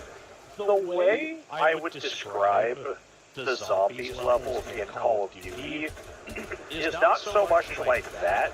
It's more like, imagine like one of the bigger levels in the original Doom, but like, imagine like a old school Doom level. Yeah. But you can't beat the level. You can just unlock all of the doors, and the enemies keep spawning. Okay. All right. Which one was which one? Okay. That's what zombies is like. What was the one? It wasn't zombie. Oh, because I remember. Oh, Tanya said hi. Hi, Tanya. So glad you could make it. Sorry, I wasn't checking my comments. But what was the Call of Duty one that it wasn't? Because I remember, like, okay, if I've ever tried to justify the whole the zombies thing, it's like, okay, killing Nazi zombies, I'm all about it. I mean, fuck yeah. Yeah. I think everybody can get behind that. That's a universally, like, should be a thing we all want to do. Undead Nazis, alive Nazis, doesn't matter. But, you know, the fact that people got really fanatical about Nazi zombies to where, like, it was to the point where people were, like, not even really caring. Oh, it's like, oh, we got a new Call of Duty. We got a new zombies! Okay, so here's the thing. Remember when I was talking about Easter eggs? A lot of the Easter eggs trigger, like, character dialogue. And there's actually a long-running story between the zombies modes. Oh, that has been going, like, their story arcs. I watched, because I'm not very good at zombies, and I don't have, like, a group to, like, actually do the Easter eggs. But people have done the work, and I've watched videos about what the plot actually is, and it's the most insane comic book bullshit ever. Like, there's time travel. The Earth gets destroyed at one point. There's an alternate reality where all the characters are toys being played with by child versions of another character in the story. They go to, like, another dimension. There's, like, Malcolm McDowell plays a character in Black Ops Zombies who is basically, like Cthulhu, but, like, if he was a dude. All right. Well, I mean, that's already interesting enough. I mean, it's Malcolm McDowell, so. The actual plot is insane. Like, there's so much going on. Like, I remember watching a video about it, and, like, I did not know there was this much happening. There's a whole story arc where the characters go to another reality and kill their alternate reality selves. Because one of the characters is this guy named Richtofen, and the first few games he's like a Nazi scientist. Yeah. But then another version of him who didn't become a Nazi goes back in time to kill the Nazi version of himself. or not back in time, but like to an alternate universe. It's wild. There's a lot happening in that game. That's that sounds pretty awesome. Okay, maybe I really shouldn't be so dismissive of so many things. Truthfully, like I mean, it's fair enough because the game, like, even if you play it, a lot of this stuff is not even obvious, except to hardcore players who, like, really dig into it. Yeah. Fucking, man, that's just, I don't know, that blows my mind. I dig really goofy, campy stuff, and like, I mean, and like the whole Cthulhu thing just. It was so funny because I was talking Cthulhu-esque stuff earlier. Like, did you see Underwater? I did not see Underwater. I know about it, though. That's the Kristen Stewart movie. Oh, yeah. It's like Alien, but like underwater. Oh, yeah. It definitely goes into that cosmic horror-esque type of thing. Yeah. And I loved it. I mean, I absolutely loved it. I know so many people are like, oh, that movie was so fucking boring, and Kristen Stewart's terrible. And it's like, it's so funny because it's paced in, like, the time frame of, like, a very short period of time. Like, things are happening fast, and it's going at a pace, and it's building into this, eventuality of, like, you see the fucking Cthulhu coming out of the fucking depths and shit like that, and it's like, I'm like, so it's one of those. And I mean, it was cool. It was.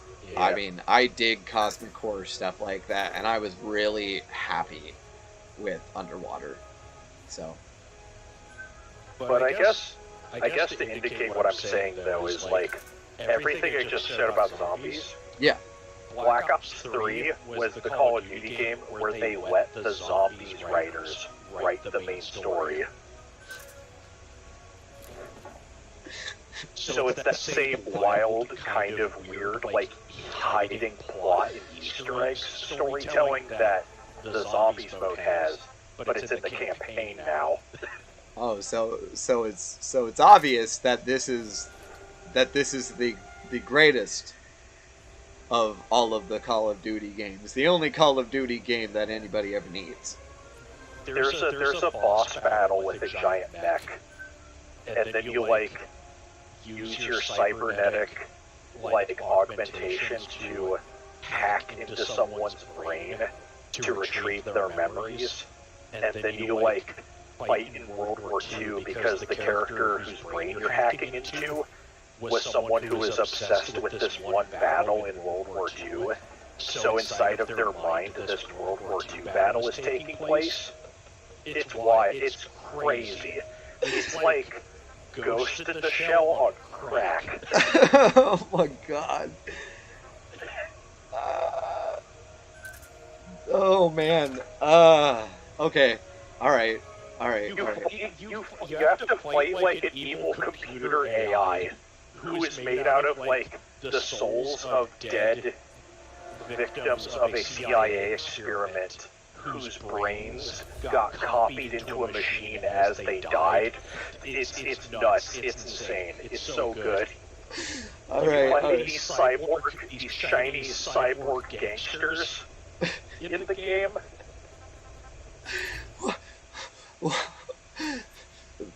Damn, I didn't realize I was sleeping on a really good Call of Duty game. Shit. It's because it's Call of Duty, and you're not gonna think, man, I bet this Call of Duty is gonna be some crazy, insane cyberpunk sci-fi epic. Oh man. Okay, yeah.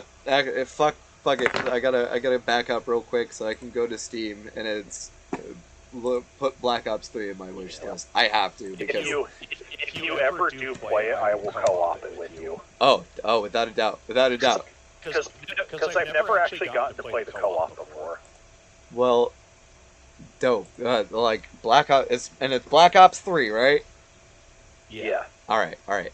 Adding to my wish list, because that is very necessary, because I'm just fallen in love with that. Like, just hearing about that has brought me so much joy, because I love ridiculous bullshit. And like, Yeah. I mean, my long-standing memory of Call of Duty is, I mean, wow, let's put out World War II games. Yeah. Hooray, America. And like, I mean, I'm not gonna lie, I was trying to keep in tune with what was going on the Cold War one, because the Cold War is obviously a topic that I do Yeah. encounter a lot, and then seeing that it was like Reagan sucking bullshit, I was like, nah. The new one? It's Yeah. not. It's super not. I played it. I don't think that game thinks Reagan is cool. Okay, I'm sorry. I thought that was what because I was reading what Courtney was saying about it. Because people are like, oh, it loves Reagan so much, and I'm like, Reagan shows up in like one scene in the game, and all he does is give you like what the mission is, and throughout the course of the story, you realize that the mission itself is like so fraught and not what anyone thought it was. True. All right, because There's more to it. I'm not gonna say it's like subversive anti-war stuff like fucking Metal Gear or anything, but there's more to it. It's not just like it's not like a pro-Reagan game or anything. Okay, Like, all right. no. I was about to say, because if they're gonna be pushing like pro Reagan shit, no, that's a bridge you burn. Because I fucking hate Reagan. I fucking hate Reagan. And it's so funny because I was talking to Brooke last night. We watched Futurama before bed, and Yeah. oh my god, just their portrayal of Nixon is hilarious to me, because it's get them body of Agnew. I'm back, baby. I'm gonna break into their house and really mess up the joint. I had a body once, riddled with phlebitis. A good Republican body. Yeah. Fucking, because I feel, Haru! Reagan's back, baby! Oh my god. Like fucking, oh, not Reagan, Nixon! Nixon's back, baby! Like fucking, Nixon. Oh, don't make Nixon go Cambodia on your asses. Like, oh man. I fucking, and it really tickles me because I love Futurama, and it is true that Futurama is the most educated cartoon on TV. Yeah, it's classic. Like, it really, like, I was never huge into Simpsons. I really didn't understand the Simpsons appeal as a kid. It just, I don't know. I mean, it's true that Family Guy has shamelessly ripped off Simpsons from the get-go, but, like, let's be honest, if Seth MacFarlane was as original as he wanted to be, which he did prove with American Dad. I thought American Dad was so much better than Family Guy. Yeah. But, yeah, no, Futurama, hands down, so much better than The Simpsons ever was. Yeah, definitely. Way more narrative, though. Yeah, There are a lot of Simpsons episodes I like, but it's mostly older ones. yeah. Like, I get, I get comedic setups and stuff like that in scenarios, family type of situations, whereas Futurama felt smart for stupid people. And I think that was kind of the whole point, because, I mean, the writers of Futurama were ridiculously overly educated.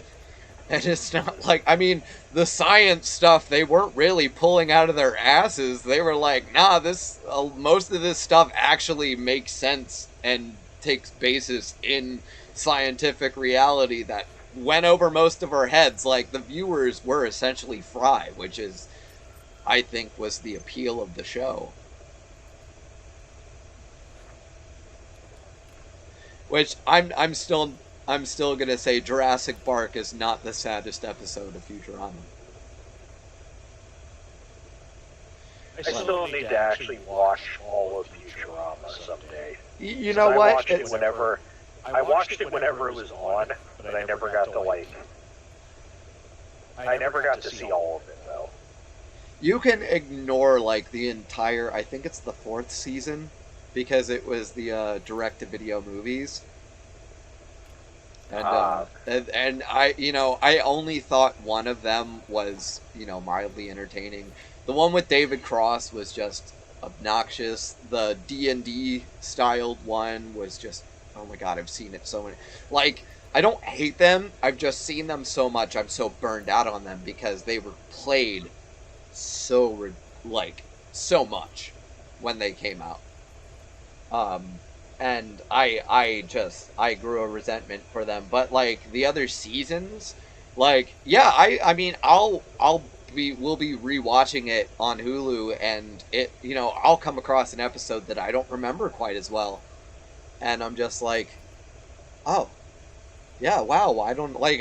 Actually, it was so funny. We were talking about the initial last night. Brooke and I watched the one where Nixon really came into the series in season 2, and she was like, I don't really remember that episode that much, and I was like, I only vaguely remember like I remember most of the parts that involved Nixon, but it was like talking about voters not voting causing most of the dilemmas that we run into as a nation, like showing the importance of voting, but also the general apathy that comes with it, and sometimes the futility that it seems to bring. Because, yeah. It was aware, man. It was really aware. Please select a mission. Mission accepted. Heading to I- Afghanistan. Oh, goodness gracious. I realize I haven't gone to the bathroom yet, and I'm just... actually, I'm at the I'm past the 2-hour mark, so... Actually, you know what? I'll turn this off, because I should probably stop, because I'm gonna do a stream later today. Yeah, gotcha. Um, I'm probably gonna take a nap soon, honestly. Yeah, not a problem. Go take a nap, do your thing. I'm gonna spend time with Brooke. I did 2 hours on the stream. I do that, and then I spend time with Brooke, and then I'll pick back up probably around 5. Tomorrow's stream is gonna be, oh man. Because I had the event set for 5, which is 8 your time, so you wouldn't get a lot of time. So I can probably start it a bit earlier, but actually, anyway, it is a good time to actually end the stream here. I will, as for the stream peeps, this is Phantom Zero.